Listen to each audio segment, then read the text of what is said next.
আচ্ছা আমরা কোনো কথা বলবো না কেউ। আমি আমার মতো করে কথা বলি। একটু লাউডলি বলো ভাই। আমি অ্যারেস্ট হয়েছি 5ই এপ্রিল। আমি যে কটা মামলা আমার হয়েছে, প্রতিটা মামলার সময় আমি দেশের বাইরে, একের পরে এক মামলা। আসলে আমি দেশের বাইরে ভিসায় গেছি ট্রিটমেন্টে, আমি দেশে আবার ব্যাক আসছি।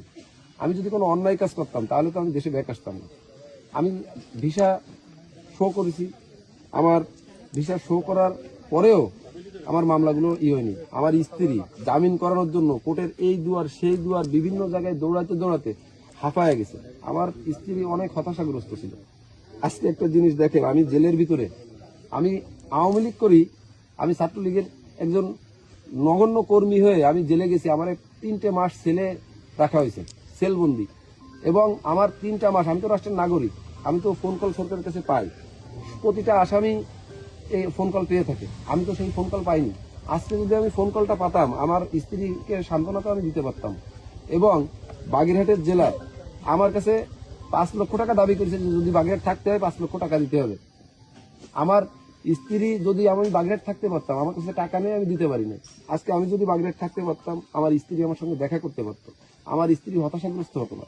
আমাকে যখন বারবার যশোর কারাগারে দিয়ে দিচ্ছে, যশোর কারাগারে দেওয়ার কারণে আমার স্ত্রী মনে করেছে যে আমি মনে আর কোনোদিনই ছাড়া পাবো না। আর আমি মনে করি এটা পরিকল্পিতভাবে হত্যা, এটার সুষ্ঠু তদন্ত চাই। আর একটা মেসেজ, এটা আপনাদের মাধ্যমে সবাইকে বলতে চাই যে এই জেলার, আপনারা এই জেলারের ব্যাপারে কি লিখবেন না লিখবেন এটা বিবেচনা করে আপনারা একটু দেখবেন। যদি অন্যায় করে থাকে, বাগেরহাটের জেলার যদি অন্যায় করে থাকে, অবশ্যই আপনারা এর বিরুদ্ধে ব্যবস্থা নেওয়ার জন্য আপনারা চেষ্টা করবেন। আর একটা মেসেজ দিতে চাই যে 24-এর আন্দোলনটা হয়েছে রাষ্ট্র কাঠামো পরিবর্তনের জন্য। তাহলে আজকে রাষ্ট্র কাঠামো কোথায়? আজকে আমি আমার সন্তানের লাশ ধরতে পারতেছি না, যেটা রাষ্ট্র আমাকে অধিকার দেয় যে আমি আমার প্যারোলে মুক্তি নিয়ে আমি আমার সন্তান স্ত্রীর পাশে থাকতে পারবো। আজকে লাশের বিনিময়ে তাহলে জামিনটা হলো, আমি আমার স্ত্রী লাশের আমি শুধু এতটুকু বলবো। আর মানে আওয়ামী লীগ করার কারণে নির্যাতনের শিকার জেলের ভিতরে, আপনারা জেলের ভিতরের চিত্র যদি দেখেন, এটা জেলের ভিতরের চিত্রটা দেখলে আপনারা মেনে নিতে পারবেন না। সর্বোপরি তারা তো এই দেশেরই জনগণ, আমরা তো এই দেশেরই নাগরিক, আমাদের তো অধিকার আছে। হ্যাঁ, অপরাধ যে করবে অপরাধের বিচার আছে, বিচার হবে। আমি যদি কোনো অপরাধ করি আমার বিচার হবে। এই যে আমার এলাকাবাসী এখানে যারাই আছে, আমি এই এলাকায় আপনারা দেখবেন তথ্য নিয়ে, আমি এই এলাকার কারো জমি দখল, কারো ধান্দাবাজি চান্দাবাজি কোনো তার ভিতরে গেছে কিনা। আমার রাত 2টার সময় ফোন দিলে আমি কুকুরের মতো সেই বাড়ি পৌঁছায় গেছি, যে মানুষের উপকার করেছি। কিন্তু আজকে আমি কেন এটা হবো? আমার এলাকাবাসী বলে যে সাদ্দাম কেন এতদিন জেলে থাকবে। আপনাদের কাছে দাবি যে এরকম স্ত্রী সন্তান যেন আর কারো না হারাতে হয়। আর এরকম আর একটা বিষয়, কারাগারে 15 দিন পর সাক্ষাৎ, যেটা আমার কপালে অনেকদিন ছিল না এখন, কিন্তু কারাগারে যেন 7 দিন পর সাক্ষাৎটা হয়। 7 দিন পর সাক্ষাৎ হলে পরিবার হতাশাগ্রস্ত থেকে মুক্ত হবে, আসামিরা হতাশাগ্রস্ত থেকে মুক্ত হবে। যদি এই আসামিরা পরিবার হতাশাগ্রস্ত থেকে মুক্ত হয়, তাহলে আমি মনে করি এরকম ঘটনা নাও ঘটতে পারে।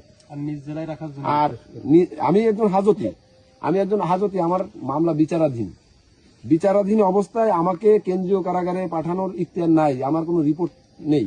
আমি কোনো রিপোর্টের আসামি হলে আমাকে অন্য কারাগারে দিতে পারে। আমি যেহেতু আমি কোনো রিপোর্টের আসামি না, আমি খুনি না, আমি রাজনৈতিক বন্দী, আমাকে যশোর কেন্দ্রীয় কারাগারে দিয়ে হয়েছে। যদিও বা আমি কোনো অন্যায় করে থাকি, আমাকে পানিশমেন্টের জন্য 15 দিন অথবা 1 মাস দিয়ে আবার এনে আমাকে করতে পারতো। আজকে আমার স্ত্রীকে দিয়ে আমি কোর্টে পিটিশন দিয়েছি আমি বাগেরহাট যাতে থাকতে পারি। আমার তো বাইরে আসার একটাই ইচ্ছা ছিল যে আমার স্ত্রী, আমার সন্তানটাকে আমি কোলে নেবো, আমার স্ত্রীকে আমি সময় দেবো। তো আমি সেটা পালাম না। তো আপনাদের মাধ্যমে আপনারা একটু যে কোনো ভাবে একটু এই মেসেজটা পৌঁছে দিয়েন যে বন্দিরা যেন 7 দিন পর দেখা করতে পারে। কোন জেলার আপনার কাছে টাকা চেয়েছে নাম জানেন? বাগেরহাটের খন্দকার মামুন। আর একটা ব্যাপার, আসলে একটা লোকের কাছে আমি ঋণী, কিভাবে নেবেন আমি জানি না, যেটা সত্য কথা বলতে হয়।